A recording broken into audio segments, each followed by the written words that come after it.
La expresión génica es uno de los procesos más fascinantes que tienen los seres vivos y que conducen a la manifestación de lo que está contenido en el genoma para construir un ser vivo con todas las características que corresponden al genoma de esa especie, ¿ya? La expresión génica se asocia bastante con lo que se denomina como el dogma central de la biología molecular, ¿ya? Esto empezó como un chiste y se ha quedado como un término utilizado, a pesar de que deben tener claro ya a esta altura de su formación que en ciencia no hay dogmas, ¿ya? La ciencia analiza y duda de todo, eh, pero como era un evento que era genérico y que se ha manifestado en todas las entidades orgánicas, se lo consideró como, primero como una forma de darle importancia a este proceso, ¿ya? Eh, y después se ha quedado con el nombre ya. Este proceso consiste en la manifestación eh, de lo contenido de información en el ADN hasta la manifestación práctica funcional, que son las proteínas, a través de intermediarios que son de tipo RNA, ¿ya? Eh, este proceso que se encontró al inicio como un elemento invariante en el orden y la formación, que es la propuesta inicial que hizo uno de los descubridores de la estructura del ADN. Después se ha encontrado que tiene variaciones en diversos tipos de seres vivos, ¿ya? Y también no vivos. Por ejemplo, hay diversos tipos de virus que hacen transcripción inversa de RNA a DNA. También se ha encontrado que algunas células hacen ese proceso. Hay replicación a nivel de RNA, entre otras cosas, ¿ya? El, el, el proceso de expresión génica comprende dos partes grandes eh, que representan eh, o los nombres que tienen indican transferencia de información desde un lenguaje hacia otro, ¿ya? Los nucleótidos se constituyen en una forma de información de acuerdo a la secuencia de bases nitrogenadas que lo forman. Y es el DNA una molécula que tiene una alta estabilidad, ¿ya? De hecho, se han encontrado DNAs de miles de años, todavía conservado más o menos, ¿ya? Entonces tiene una gran capacidad de duración, de estabilidad, por lo cual sirve como reserva de información. Y el primer paso es generar copias de este material en elementos temporales, que son los RNAs mensajeros, ¿ya? Eh, y luego, con este RNA mensajero, se genera el proceso de traducción que ocurre en el ribosoma, que es un cambio de idioma, ¿ya? Y por eso se llama traducción, ¿ya? En cambio, la formación de RNA se llama transcripción, porque transcripción significa copiar, literalmente casi, y es el mismo lenguaje, es el lenguaje de los nucleótidos, solo que de la versión DNA a la versión RNA. En cambio, el pasar de RNA a proteínas es cambiar del lenguaje de los nucleótidos al lenguaje de los aminoácidos, y por eso se conoce como traducción, ¿ya? Eh, una alegoría de esto, de por qué ocurre esto, es, eh, imaginen ustedes que han recibido de herencia el libro de recetas de cocina de su abuelita, ¿ya? Un libro que tiene más de 1000 páginas, ¿ya? Grande, bonito, bien conservado, eh, y ustedes quieren cocinar una de las tantas recetas que les ha dejado su abuela. El libro sería el ADN. Ahí están contenidas todas las recetas para preparar todas las comidas que se les ocurra, ¿ya? Si ustedes llevan el libro a la cocina y lo utilizan directamente para cocinar, corren el riesgo de que le pasen daños al libro, ¿ya? Que se ensucie, que se manche, que le caigan cosas, que se queme, qué sé yo, depende de qué tan buenos sean o no cocinando. Pero si lo usan directamente, el DNA corre, el libro corre riesgo de dañarse. Y si solamente van a hacer una receta y no todas las recetas, pueden sacar una fotocopia de una de las hojas, de una de las recetas, y esa la llevan a la cocina. Y no importa si la receta después se rompe, total, se va a botar. Pero la información queda. Algo parecido es este proceso. El DNA contiene la información de todas las recetas para fabricar las proteínas. ¿Ok? Pero la célula no fabrica las proteínas directamente del DNA, sino que utiliza intermediarios de regiones del ADN. No copia tampoco todo el ADN, copia regiones, la receta que le interesa, en la cantidad que le interesa. Y por eso es que cada proteína va a ser expresada en una cantidad adecuada, en una cantidad que necesite la célula, en un momento determinado, en un tejido determinado. Todas esas cosas se regulan con la expresión genética. ¿Ya? Eh, este proceso es importante en todos los seres vivos, porque todos los seres vivos tienen que tener expresión diferenciada de acuerdo a los cambios en el ambiente, de acuerdo a los cambios en su desarrollo.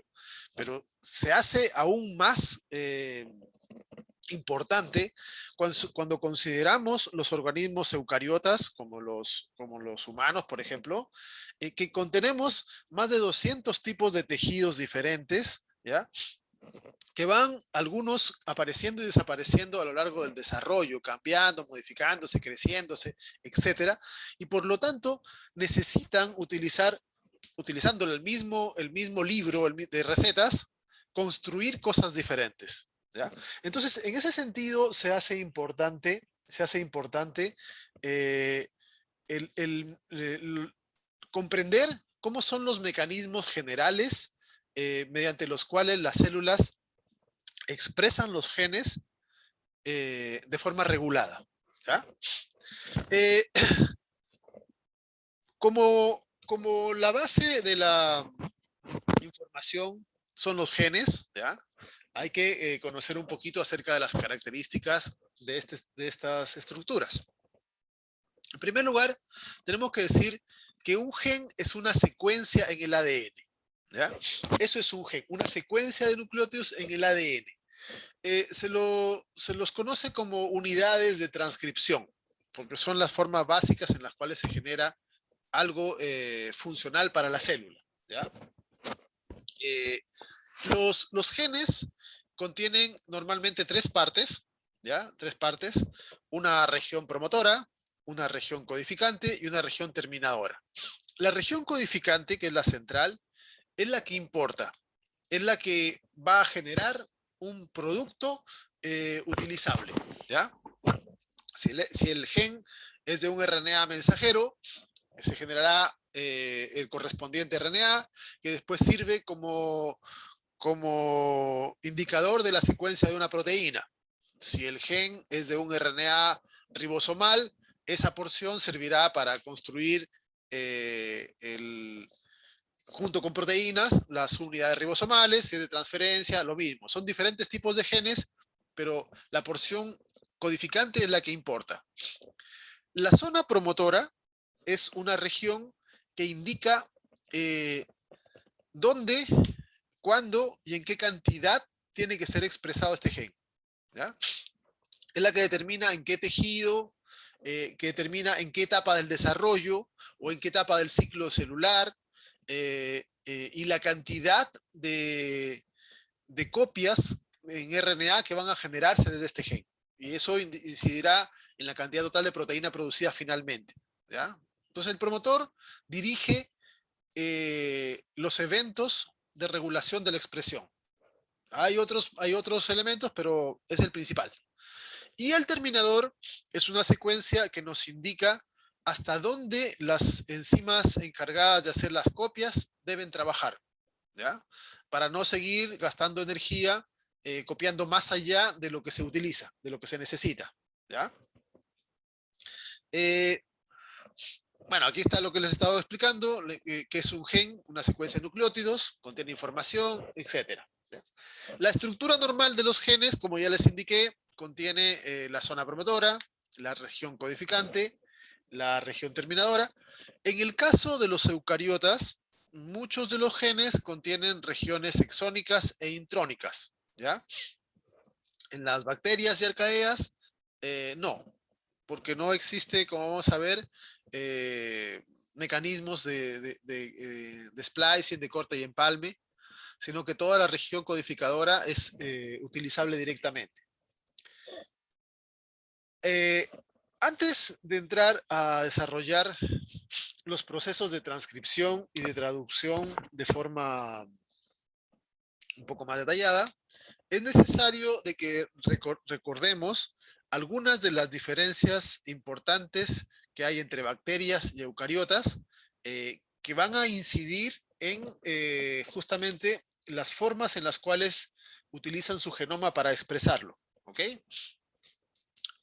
Eh, es importante conocer esto porque, bueno, el blanco de estudio de ustedes, en primer lugar, son los seres humanos, que son eucariotas, por eso es importante conocer esto, pero también tienen que recordar que muchos procariotas, muchas bacterias son patógenos importantes de los eucariotas, por lo tanto también se hace necesario conocer algo acerca de la genética molecular de estas entidades, ¿ya?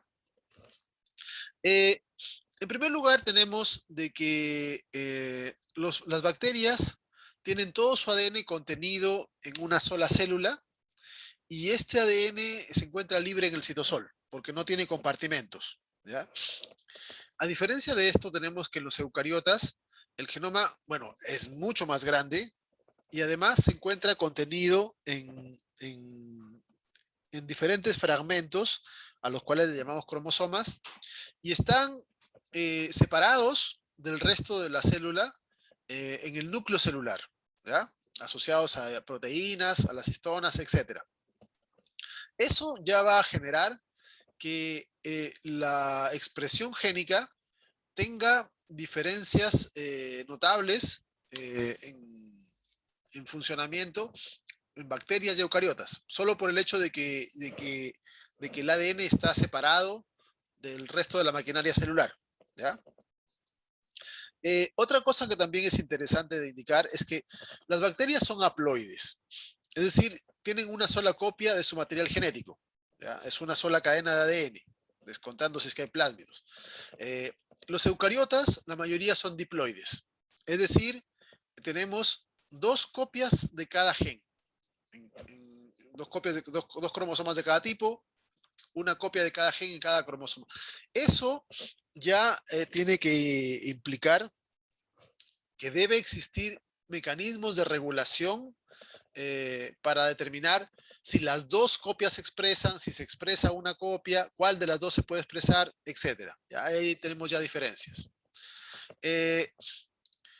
Consecuencia de que en los eucariotas hay un núcleo, hay una membrana que separa el ADN del citosol, los procesos de transcripción y traducción en eucariotes son separados espacial y temporalmente, ¿ya?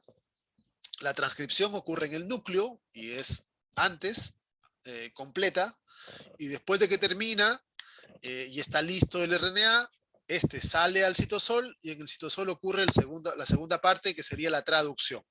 ¿Okay? En bacterias, como toda la maquinaria celular está en el mismo espacio, conforme se inicia el proceso de transcripción y empieza a generarse, a fabricarse una copia de RNA, esa copia ya va siendo utilizada de inmediato por ribosomas, con lo cual la transcripción y traducción son simultáneas y secuenciales, ¿ya? Todavía no termina la transcripción y ya la traducción empezó, ¿ya? Y conforme va avanzando una, va avanzando la otra. Entonces, eso hace de que, a diferencia de lo que ocurre en eucariotas, no haya un chequeo o control o modificaciones post-transcripcionales del material, del RNA, porque no da tiempo de hacer nada de eso porque se genera la simultaneidad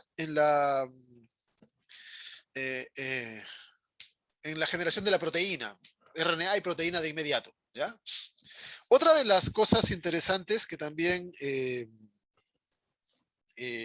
diferencia eucariotas de procariotas es que, como les mencionaba hace un instante, en bacterias no hay intrones.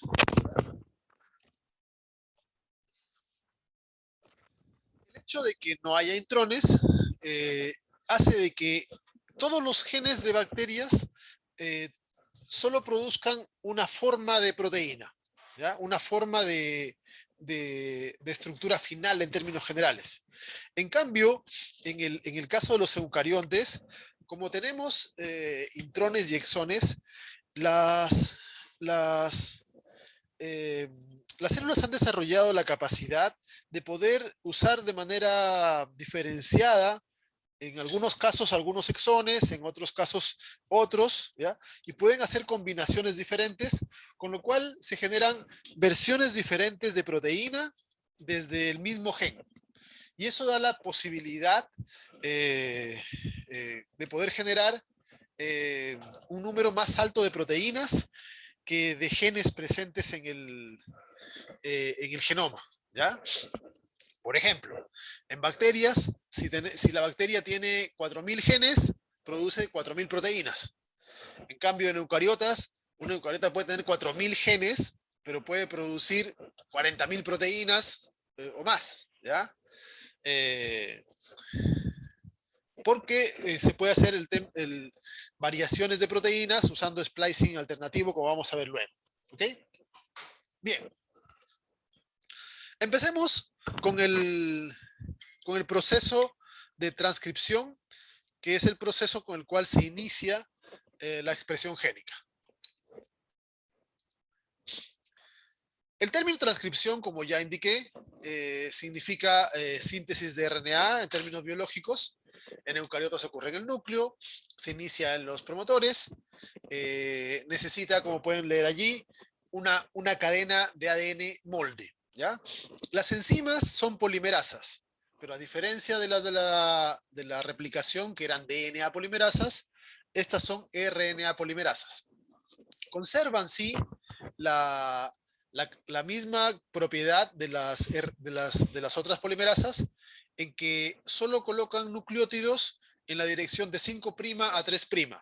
Y la razón es la misma. La razón es que cada nucleótido que se va usando es trifosfato y en la dirección 5' a 3' pueden usar los fosfatos de cada nucleótido para irlos incorporando, ¿ya? Los nucleótidos que usa son de tipo ribonucleótidos, o sea, nucleótidos que tienen ribosa, y no usa timina como en el DNA, sino que usa uracilo, ¿ya? Existen varias similitudes entre transcripción y replicación y existen algunas diferencias y es necesario conocerlas ambas, ¿ya? En primer lugar, los dos procesos son fabricación de ácido nucleico, ¿ya?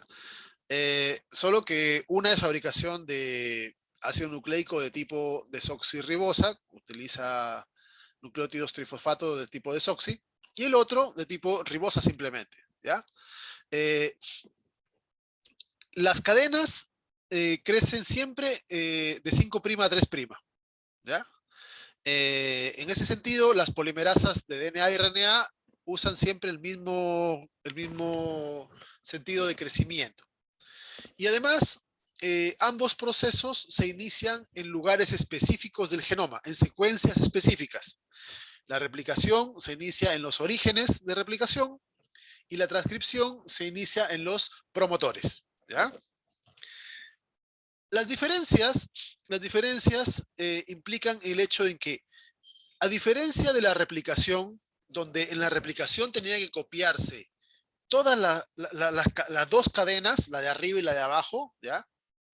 En la transcripción solo se copia una de las dos cadenas, ¿ya? Solo se hace una copia de una de las dos. Vamos a ver cómo se le denomina más adelante, ¿ya? Otra cosa que también es importante es que la replicación, si ustedes recuerdan, ocurre una sola vez en el ciclo celular y es el copiado de todo el ADN, de extremo a extremo, ¿ya? En cambio, la transcripción es el copiado de una pequeña parte del genoma, solamente la región del gen que se está expresando, ¿ya? Y eso hace una diferencia en que en la replicación se pueden copiar miles de millones de bases, en cambio en la transcripción solamente unos cuantos miles de bases generalmente, ¿ya?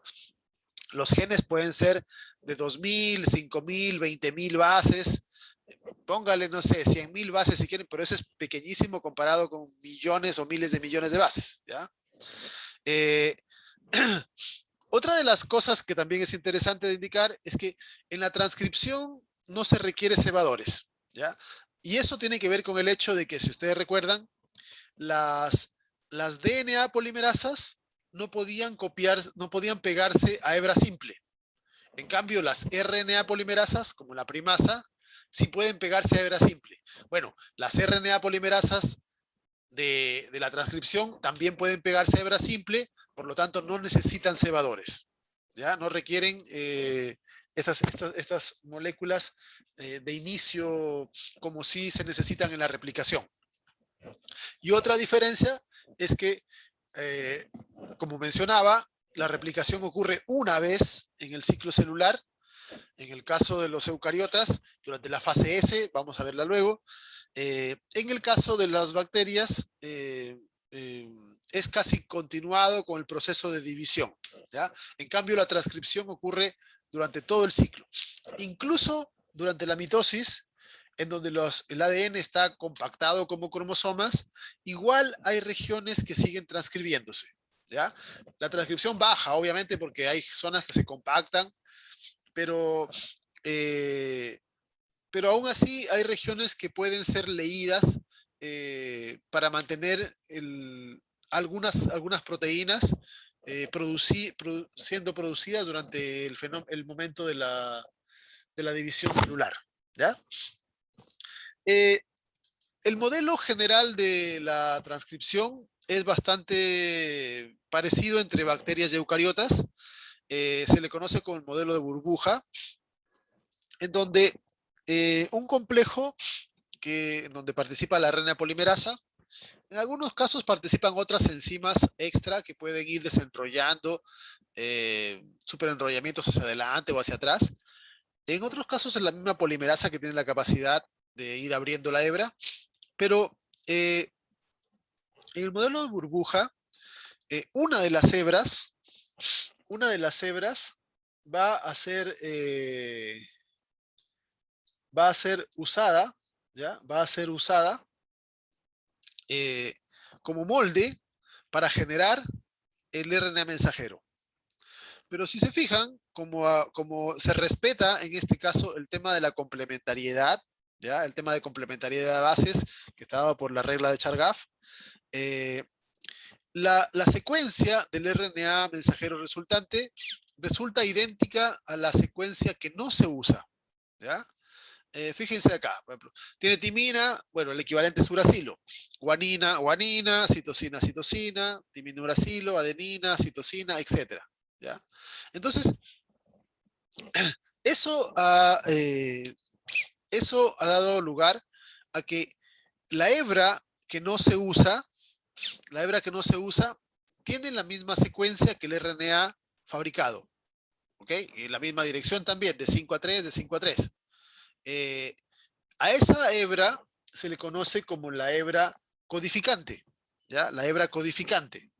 Sin embargo, esa no se usa durante el proceso. De hecho, queda por fuera de la enzima, ¿ya? Aquí se nota ahí adentro, pero está en realidad por fuera. Y la otra hebra, la que se usa para generar la complementariedad, a esa se le conoce como hebra molde, ¿ya? Hebra molde, también se le puede llamar hebra templado o no codificante si quieren, ¿ya? También en algunos casos le llaman a esta la hebra más y la hebra menos, ¿ya? Para diferenciarlas. Eh,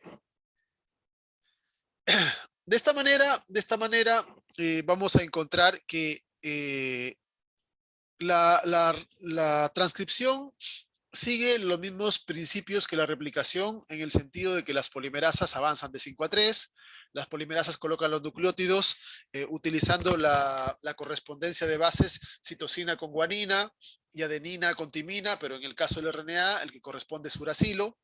Eh, y de esa manera se genera una complementariedad temporal, porque, porque el RNA, como pueden ver allí, se fabrica y hay una complementariedad temporal y conforme después va avanzando se va desprendiendo del DNA y las dos hebras de DNA vuelven otra vez a juntarse, ¿ya?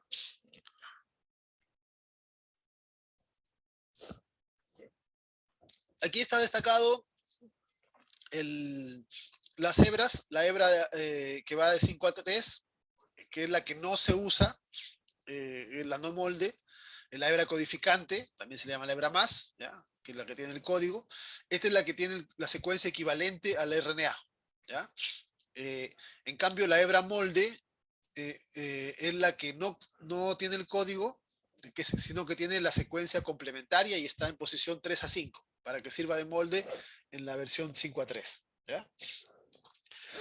Aquí están indicados algunos resúmenes un resumen de las características generales de la transcripción. Eh, Participan en RNA polimerasa, se requiere un molde de ADN, no hay cebador, etc. Algunas de aquí se puede ver en este esquema, este es un poco más como ocurre en la realidad, donde pueden ver el DNA va siendo la doble hebra siendo separada, estos son puentes de hidrógeno que se van cortando, la hebra codificante, que es la no molde, queda por fuera de la enzima, no se usa, la hebra que va en el sentido de 3 a 5, que es la hebra molde, se usa, tiene la enzima tiene una entrada para el DNA, tiene una salida para la hebra del DNA, donde se vuelve a formar la complementariedad con la hebra templado, y tiene otro espacio por donde sale el RNA que está siendo fabricado. ¿Ya? Producto de estos desenrollamientos es que se generan, producto de la apertura de la doble hebra es que se generan superenrollamientos. ¿Ya? Y aquí es donde a veces participan también algunas enzimas como topoisomerasas, iguales que lo que ocurre en la replicación, para eliminar este superenrollamiento que puede ocurrir cuando el DNA sufre estos procesos. Otra cosa que también es importante de indicar es que los genes no están todos orientados en la misma dirección. Es decir, eh, es decir eh, la codificación puede ocurrir en cualquiera de las dos hebras. ¿Ya? Eh, en este caso, fíjense, el gen A está hacia la izquierda. ¿Ya? Aquí el gen B está hacia la derecha. ¿Qué significa esto? Significa que aquí en esta región, bueno, aquí tienen que estar los promotores van a pegar a las polimerasas en un sentido o en otro, ¿ya? Si la polimerasa queda orientada por ejemplo, en este caso, la polimerasa queda orientada hacia la derecha, aquí tiene que usar la hebra de abajo, ¿ven? La hebra de abajo. La hebra de 3 a 5, ¿ya? ¿Por qué? Porque el RNA que se va a fabricar tiene que fabricarse de 5 a 3. Entonces, tienen que ir en contra. Recuerden que las hebras del ADN son antiparalelas. Bueno, cuando se fabrica RNA también se fabrica en forma antiparalela. ¿Ya? Entonces, la hebra que va a ser utilizada en este caso tiene que ser la hebra de abajo, porque esta hebra está de 3 a 5. Entonces, cuando se construya el complemento sí puede colocarse de 5 a 3, ¿ya? Porque la polimerasa está orientada en esa posición, entonces usará la hebra de abajo, la hebra de abajo. Si la polimerasa queda orientada en la otra posición, o sea, hacia el otro lado, cuando está orientada hacia el otro lado, la hebra que le queda de 3 a 5 es la de arriba. Entonces, aquí generará el complemento con esta y por lo tanto el RNA será fabricado en ese sentido, ¿ya? Pero la hebra molde tiene que estar de 3 a 5. En el DNA es igual. En el DNA la hebra molde queda de 3 a 5, porque la hebra nueva queda de 5 a 3. Y aquí en el RNA también. En el RNA la hebra molde tiene que quedar de 3 a 5 para que el RNA se fabrique de 5 a 3. ¿Ya? Ahora, si ustedes ven la secuencia, aquí se ha puesto solamente una letra para hacerlo más fácil de entender. Eh, la secuencia no es igual a la hebra molde, es igual a la hebra codificante, a la hebra opuesta, que no se usa. ¿Ya? Entonces, en el ADN de eucariotas, de bacterias, de lo que sea, los genes pueden estar orientados en una de las hebras o en otra de las hebras. ¿Ya?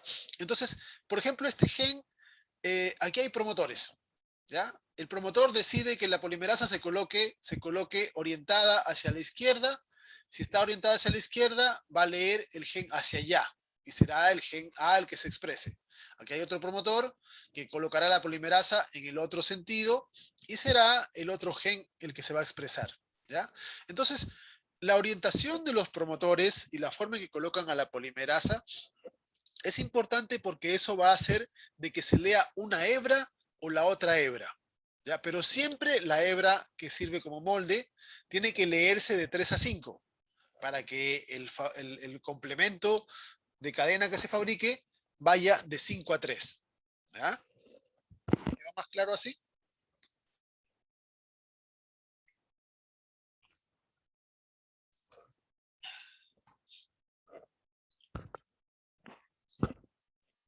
Ya. Entonces, quién determina hacia dónde van? ¿Hacia la derecha o a la izquierda? Si usan la hebra de arriba o la hebra de abajo, pues el promotor. ¿Ya? Porque el promotor viene a ser la secuencia que indica cómo tiene que colocarse la polimerasa. ¿Ya? El promotor decide si la polimerasa se coloca orientada hacia la derecha, orientada hacia la izquierda. ¿Ya? Y en base a eso, la polimerasa avanzará en el sentido que le corresponde usando la hebra que vaya de 3 a 5. ¿Ya? Por eso es que los genes pueden estar codificados en una hebra o en la otra hebra. ¿Ya? Y van como estaba viendo ahí, en un sentido o en otro. Eh, Otra cosa que también es importante de indicar es que a pesar de que cuando uno habla del proceso de transcripción suele centrarse en la expresión de genes para proteínas, en realidad se fabrican bastantes tipos de RNAs. ¿Ya? Los más conocidos, los más famosos de todos, son el mensajero, el ribosomal y el de transferencia, que ya imagino conocen de manera general para qué sirve. ¿Ya? El mensajero es como un molde para la secuencia de aminoácidos que forman la proteína. El ribosomal se asocia a proteínas para formar los ribosomas.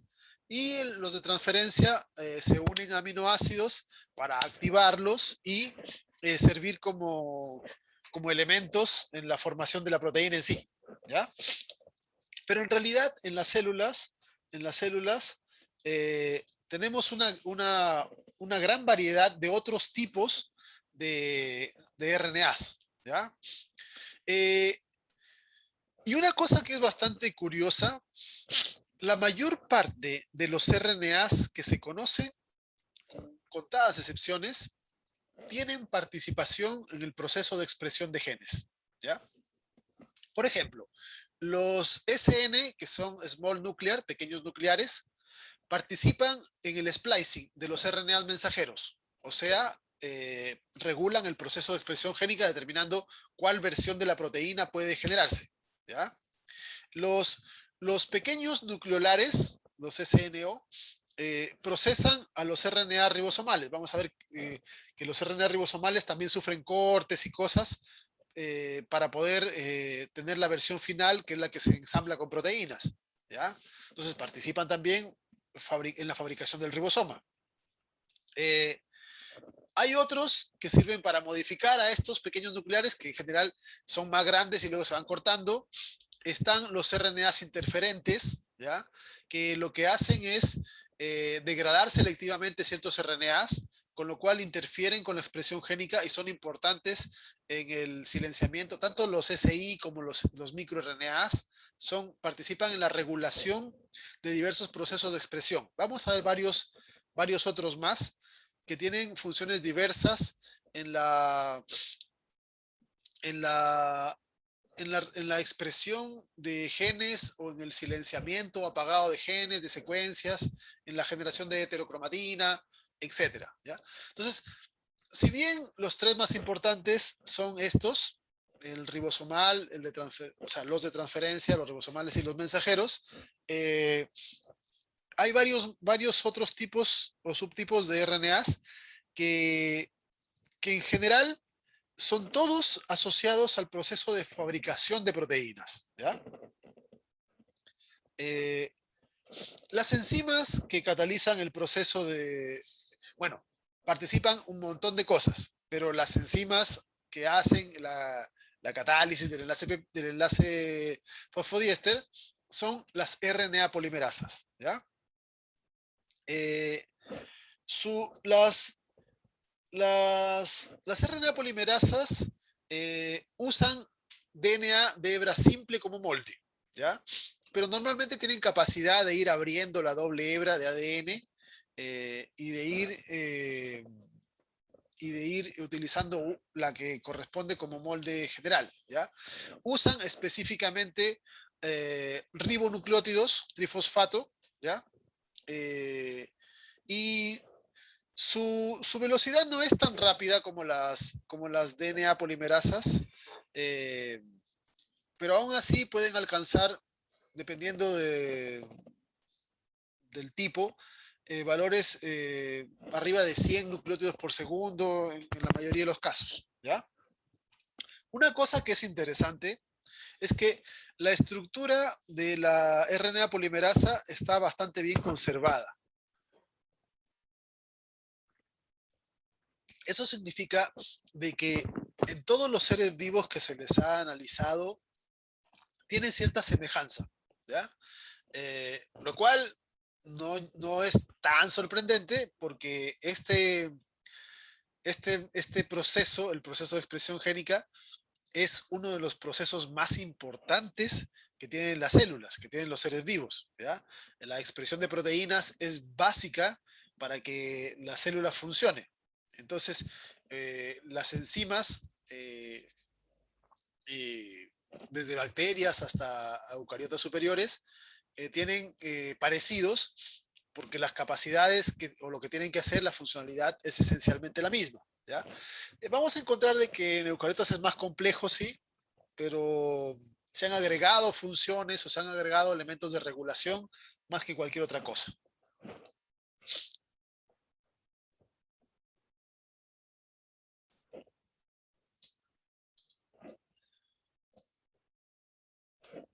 Bien. Eh,